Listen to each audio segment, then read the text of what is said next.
Uzbekistan بہت قدیم شہر ہے، 2500 سال سے زیادہ پرانی تاریخ ہے ازبکستان کی۔ پاکستان، اس کے بعد افغانستان، اس کے بعد ازبکستان، درمیان میں افغانستان اور ازبکستان کے درمیان میں ایک دریا ہے، بہت طویل دریا، بعض حضرات کہتے ہیں دنیا کا سب سے طویل، مجھے اس کی تحقیق نہیں ہے لیکن بہت طویل ہے، اور اس کی تاریخ بہت قدیم ہے۔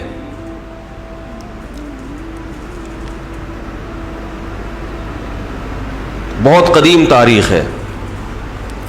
ہم وہاں ایک جگہ پہ گئے تو عجائب گھر میں کچھ پتھر رکھے ہوئے تھے، تو وہ بتا رہے تھے کہ یہ پتہ نہیں کتنے قبل مسیح۔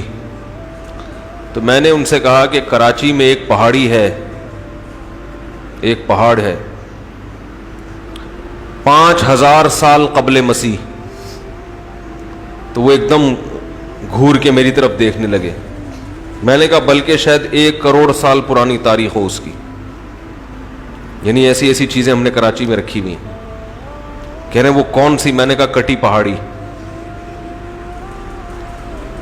تو ایک صاحب نے کہا بھائی وہ اتنی پرانی تاریخ؟ میں نے کہا ہر پہاڑ کروڑوں سال پرانا ہی ہے بھائی، یہ جو پہاڑ ہیں یہ کوئی بعد میں تھوڑی کسی نے ایجاد کیے ہیں، کچھ تو ٹیلے اگ آئے ہیں لیکن زیادہ تر پہاڑ اکثر وہی ہیں کہ جب سے زمین بنی ہے تقریباً اسی وقت سے ہیں، زلزلے سے تھوڑا سا دائیں بائیں ہو گئے ہوں گے لیکن ہیں تو وہی نا۔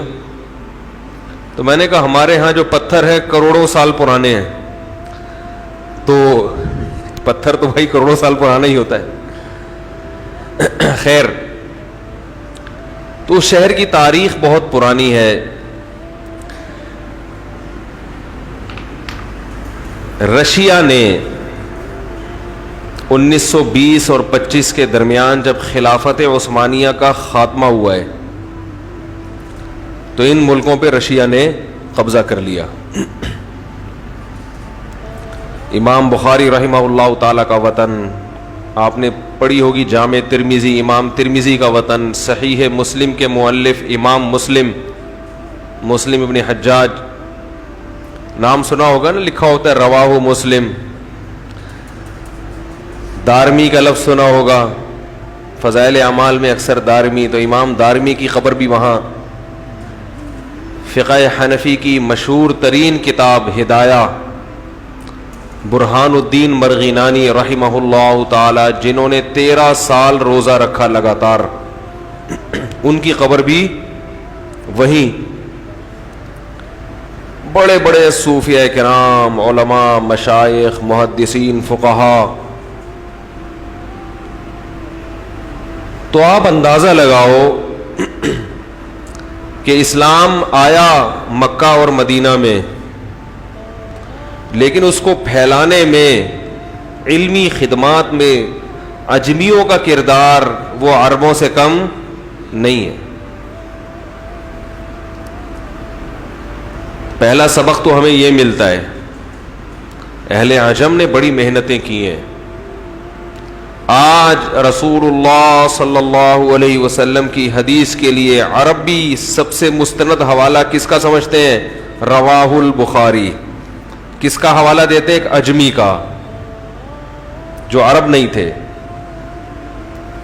اس کے بعد مستند ترین کتاب صحیح مسلم، وہ بھی نیشا پور، ازبکستان کی ایک ریاست ہے نیشا پور۔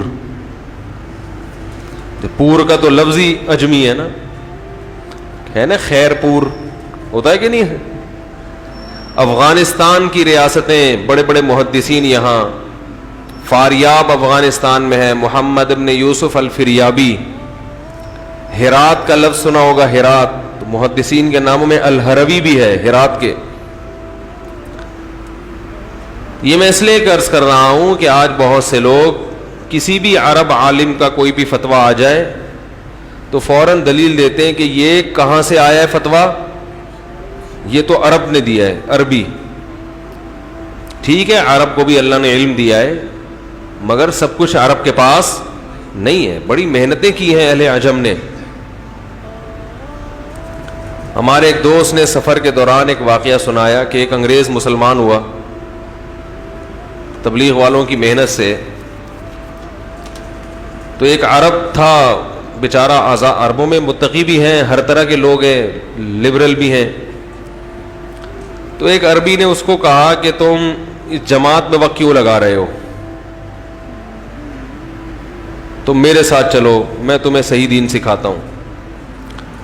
تو اس انگریز نے کہا کہ تم جو مجھے دین کی دعوت دے رہے ہو اس کے لیے تم نے کیا قربانی دی ہے؟ تم تو یہاں گھومنے پھرنے آئے تھے, تو تم نے کہا چلو ایک نیا نیا مسلمان ہوا ہے تو اس طرف لے آؤ اس کو. اور اس انگریز نے کہا یہ جو شخص جس نے مجھے مسلمان کیا ہے یہ گاؤں دیہات کا آدمی اپنی بھینس بیچ کے آیا ہے یہاں پہ تبلیغ کرنے کے لیے. مقصد کسی قوم کی نفی نہیں ہے.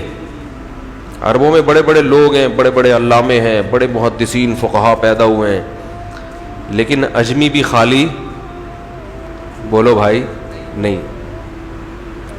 ہمارے مدرسے میں ایک طالب علم تھا, اس کے نخرے بہت تھے. تو ایک دن استاذ نے اس سے کہا کہ ہمیں پتہ ہے کہ تم بہت پہنچے ہوئے بزرگ ہو, لیکن ہم بھی خالی نہیں. اس کو طنز کیا تھوڑا سا کہ ہم بھی بالکل خالی ہم بھی نہیں ہیں, کبھی ہم بھی اللہ اللہ کر لیتے ہیں. بعض صوفی طلبہ ہوتے ہیں نا, صوفی, تو وہ پھر ان کا دماغ بہت ہائی ہو جاتا ہے. تو وہ مجھے استاذ کا جملہ یاد آتا ہے, انہوں نے کہا ٹھیک ہے تم بہت پہنچے ہوئے ہو مگر ہم بھی خالی, ہم بھی کلمہ تو ہم بھی پڑھتے ہیں. تو اس سے پتہ چلتا ہے کہ اہل عجم کی محنتیں کتنی ہیں. علمی خدمات, جہاد میں بڑی بڑی خدمات ہیں. خلافت عثمانیہ جو 700 سال قائم رہی ہے اور یورپ سے بیت المقدس کی بھی حفاظت کرتی رہی اور یورپ سے مسلمانوں کا دفاع کرتی رہی. جب تک خلافت عثمانیہ تھی کسی نے بوسنیا کی طرف میلی آنکھ اٹھا کے نہیں دیکھا. رشیا نے ان ممالک پر قبضہ کا خیال بولے بھائی نہیں آیا. افغانستان میں روس کے داخلے کا تصور بھی نہیں تھا. جو خلیفہ تھا عثمانی اس سے یہودیوں نے اسرائیل مانگا, فلسطین مانگا. اس نے کہا کہ یہاں کی مٹی شاپر میں بھر کے لے جانے کی بھی اجازت نہیں دوں گا, تھیلے میں ڈال کے لے جانے کی اجازت نہیں دوں گا. جب سے خلافت عثمانیہ کا خاتمہ ہوا بوسنیا میں بھی ظلم, اور ازبکستان, تاجکستان, یہ تمام ریاستیں ہمارے ہاتھ سے نکل گئیں. اور تاریخ کا بدترین ظلم لوگوں نے بتایا, وہیں کے مقامی لوگوں نے. یونیورسٹی کے ایک وائس چانسلر تھے جو ممبر آف پارلیمنٹ بھی ہیں ابھی, انہوں نے کہا کہ میں نے ساری زندگی اپنا اسلام چھپا کے رکھا. میرے باپ نے مجھے کہا کہ بیٹا باہر کسی کو یہ پتہ نہ چلے کہ تم مسلمان ہو. کسی کو کلمہ پڑھتا ہوا دیکھ لیا اس کی سزا قتل. اور خفیہ ایجنسی کے لوگوں کو اتنی بھاری بھرکم رقمیں دی جاتی مخبری کرنے کی کہ بہت سے لوگ لالچ میں خفیہ ایجنسیوں میں بھرتی ہو گئے اور اپنے گھروں کی مخبریاں کرنے لگے. ایک وقت ایسا آیا کہ شوہر اپنا ایمان چھپا رہا ہے اپنی بیوی سے, بیوی اپنا ایمان چھپا رہی ہے اپنے شوہر سے, باپ ایمان چھپا رہا ہے اپنے بیٹے سے, بیٹا ایمان چھپا رہا ہے اپنے باپ سے کہ باپ کو پتہ چل گیا, باپ نہ کہیں اطلاع دے دے. ان حالات میں اس قوم نے 70 سال گزارے ہیں, پوری نسل ختم ہو گئی. آج دنیا میں ہر جگہ مسلمان کو دہشت گرد دہشت گرد دہشت گرد, اسلام تلوار کے زور سے پھیلا, اسلام تلوار کے زور سے پھیلا, اسلام تلوار کے زور سے پھیلا. آپ دنیا کی اصل تاریخ اگر دنیا کو دکھاؤ تو آپ کو پتا چلے گا کہ تلوار کا نشانہ، ظلم کا نشانہ سب سے زیادہ بننے والی قوم مسلمان ہے. یہ تو وہ مظالم ہیں جن کی میڈیا نے کوریج نہیں کی ہے. چائنا کا ایک شہر ہے سنکیانگ، وہاں کیا کچھ ہو رہا ہے، میڈیا پہ اس کی کوریج بولو بھائی نہیں. تو کوئی وہاں جاتا ہے تو بتاتا ہے کہ کیا ہو رہا ہے. تو دنیا میں مانتا ہوں کہ سارے کافر ایک جیسے نہیں ہوتے. بہت سے غیر مسلم ممالک میں بہت آزادی ہے، لیکن بہت سے ممالک نے مسلمانوں پر بے تحاشا ظلم کیے ہیں. تو اس قدر ظلم کہ کسی بچے کو کلمہ پڑھتے ہوئے لوگوں سے پوچھا جاتا تھا بسم اللہ سناؤ، اور پھر مزید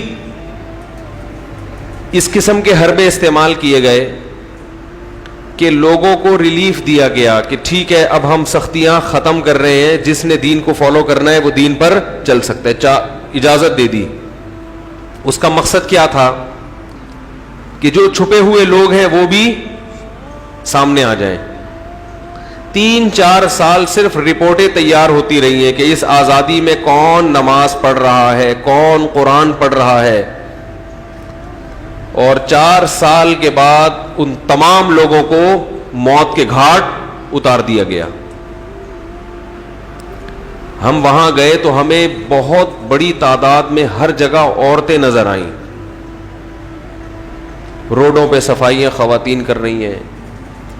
جو فٹ پاتھ پہ کلر کیا جاتا ہے تو مزدوروں کا کام ہے نا، مردوں کا، یہ کلر کون کر رہا ہے؟ خواتین. ہوٹلوں میں ملازمت خواتین، حتیٰ کہ بسوں میں جو ٹورسٹ کو گائیڈ کرنے والی ہے وہ بھی خواتین. ہمیں تو مرد دے دیا انہوں نے، لیکن وہ بھی اکثر خواتین ہی ہوتی ہیں. اس کی بھی ہم نے تفتیش کی، یہ اتنی زیادہ خواتین، انہوں نے کہا ان کے مرد قتل ہو گئے. کیسے ظلم کیا؟ نمبر 1، پہلے رشیا نے ان کے مردوں کو قتل کیا، جوان مردوں کو قتل کیا بہت بڑی تعداد میں، بوڑھوں کو چھوڑ دیا. اور ان عورتوں سے نکاح کے لیے مرد نہیں تھا تو ان سے جبری زنا کیا گیا، ان سے اولادیں پیدا ہوئیں. ان اولادوں میں جنریشن گیپ بہت زیادہ، کیونکہ انہوں نے اپنے جوان باپ کو نہیں دیکھا. بہت سی خواتین کے حالات سن کے ایمان تازہ ہوا، جن کے گھر میں کوئی مرد نہیں مگر انہوں نے اپنی اولادوں کا ایمان بچایا. انہوں نے بار بار اپنے بچوں کو باور کرایا کہ تم مسلمان ہو، مسلمان ہو، مسلمان ہو، مسلمان ہو. چھپ کے تعلیم دیتی رہیں. ایک خاتون جن کا 90 سال کی عمر میں انتقال ہوا، ان کی کارگزاری سامنے آئی کہ پوری زندگی اپنے بچوں کو چھپ چھپ کے قرآن سکھاتی رہی، چھپ چھپ کے، اور موت کے وقت کلمہ پڑھا اور کہا کہ سب کو گواہ بنایا کہ میری موت کس پر ہو رہی ہے؟ ایمان پر. ہمیں اندازہ ہوا کہ ایمان کتنی بڑی نعمت ہے، کتنی بڑی نعمت. ان حالات میں انہوں نے ایمان کو نہیں چھوڑا. یہ مسلم ہے،